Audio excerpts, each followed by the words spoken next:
Bubba the Cowboy Prince, A Fractured Texas Tale by Helen Ketteman, illustrated by James Warhola.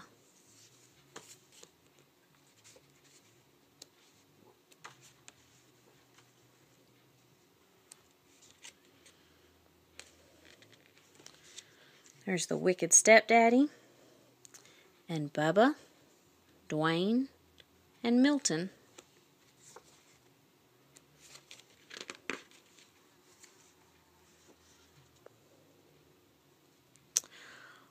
Once a strapping young feller named Bubba lived on a ranch with his wicked stepdaddy and his hateful and lazy stepbrothers, Dwayne and Milton.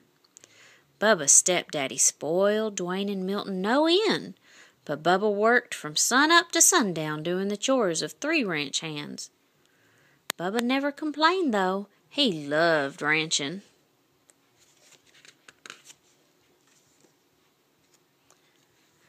Dwayne and Milton spent their days sitting on horseback, bossing Bubba around.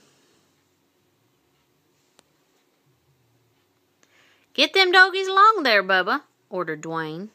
"Yeah, and watch out for them cow patties," added Milton. "You know how Daddy hates for you to track up the house."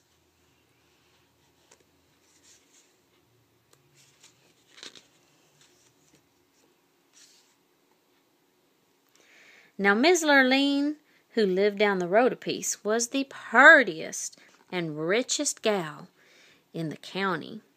She owned the biggest spread west of the Brazos, and she loved ranching too. But it was lonesome work, and after a while she decided it was time for some companionship.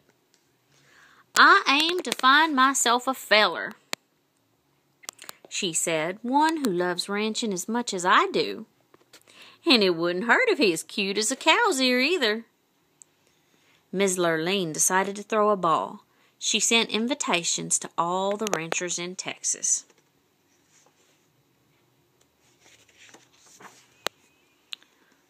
Soon the day of the ball arrived. Milton and Dwayne spent all day getting gussied up in their finest duds. Bubba ran hisself ragged waiting on them. "Bubba," shouted Dwayne, "fetch my bolo tie." "Bubba," shouted Milton, "get my boots polished." "Bubba," shouted his wicked stepdaddy, "brush them horses and wash that wagon."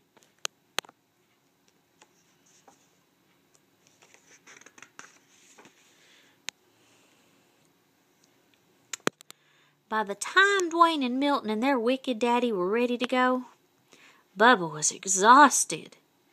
Still, as they climbed into the wagon, Bubba asked, "Can't you wait for me to get ready?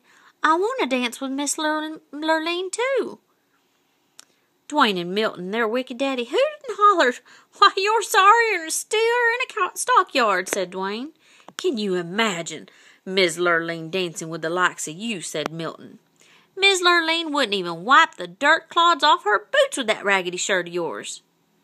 And you smell more like the cattle than the cattle do." Whew!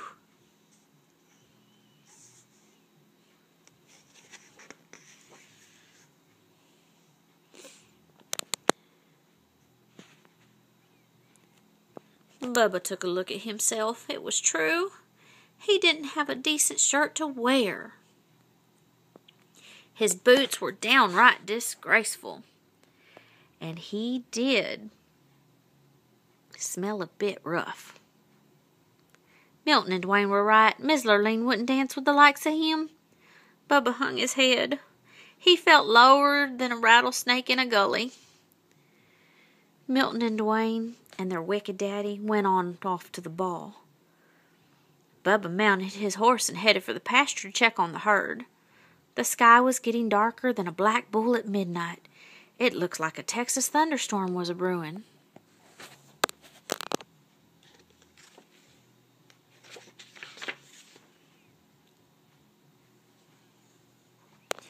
Bubba had just arrived at the cow pasture when a bolt of lightning struck, knocking him off his horse. Bubba was stunned for a moment, but when he picked himself up, he heard a voice. "Go to the ball, Bubba," said the voice. Bubba looked around. There was no one there except him and the cows.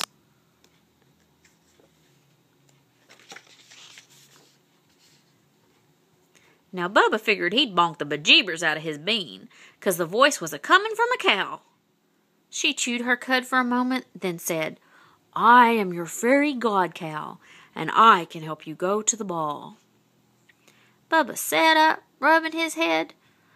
"I'd like to go, Miss God Cow, but shoot, I don't have a thing to wear." The fairy god cow swished her tail, and Bubba's raggedy clothes changed into the handsomest cowboy duds he'd ever laid eyes on.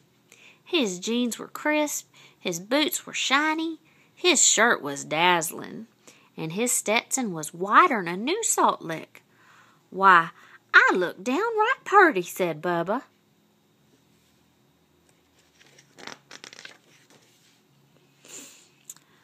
The fairy god cow swished her tail again, and nearby, a steer turned into the most beautiful white stallion Bubba had ever seen. "Now you go on off to the ball, Bubba, and have a good time dancing with Miss Lurleen. But you'd best be home by midnight, 'cause that's when the magic runs out." "Yahoo!" shouted Bubba as he jumped on the white horse and galloped off to the ball.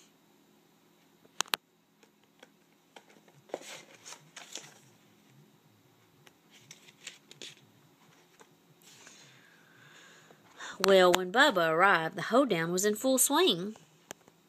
But every time Miss Lurleen finished a dance, she yawned. "There goes another $10 Stetson on a 5-cent head," she complained. "Where are all the real cowboys?" By the time it was Bubba's turn to dance with Miss Lurleen, it was almost midnight. Soon as she saw Bubba, Miss Lurleen's eyes lit up. "Why, you're as cute as a cow's ear," she said. Bubba blushed, then took Miss Lurleen in his arms and started dancing. Dwayne and Milton turned purple with jealousy. "Who is that dude?" said Dwayne. "I don't recollect seeing him for." "But he looks a mite familiar," said Milton. "Do something," said their wicked daddy. "That cowboy is winning Miss Lurleen's heart."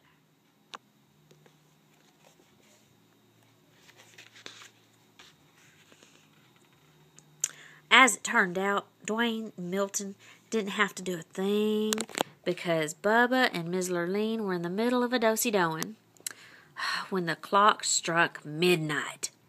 Suddenly, Bubba's fine duds turned into the dirty rags he usually wore around the ranch. He looked sorry, and he smelled worse.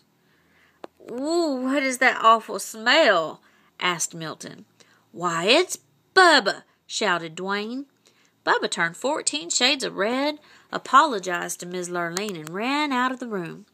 "Wait!" she yelled, chasing after him. But Bubba didn't wait. He jumped on his cow and lumbered off into the night. In the ruckus, he lost one of his dirty cowboy boots. Miss Lurleen clasped it in her arms. "This is the boot of a real cowboy and the man I want to marry, and I aim to find him." Miss Lurleen went back inside, and though she asked everybody at the ball, nobody knew who the mysterious cowboy was. Nobody except Dwayne and Milton and their wicked daddy, that is, but they weren't talking.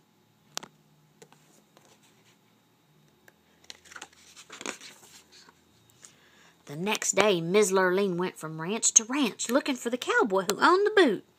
When she came to Dwayne and Milton's ranch, both brothers tried the boot on, but it didn't fit. Miss Lurleen just climbed on her horse to leave when Bubba rode up.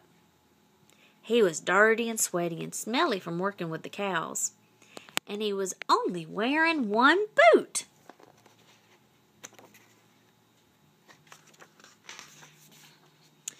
Miss Lurleen jumped off her horse and ran over to Bubba. "Try this on," she cried. Bubba took his dirty old boot and pulled it on. "Much obliged, ma'am," he said, blushing. It fit perfectly. "You're my prince in cowboy boots," shouted Miss Lurleen. "I'd recognize that smell anywhere. Marry me, cowboy, and help me work my ranch." Dwayne and Milton and their wicked daddy threw chicken fits.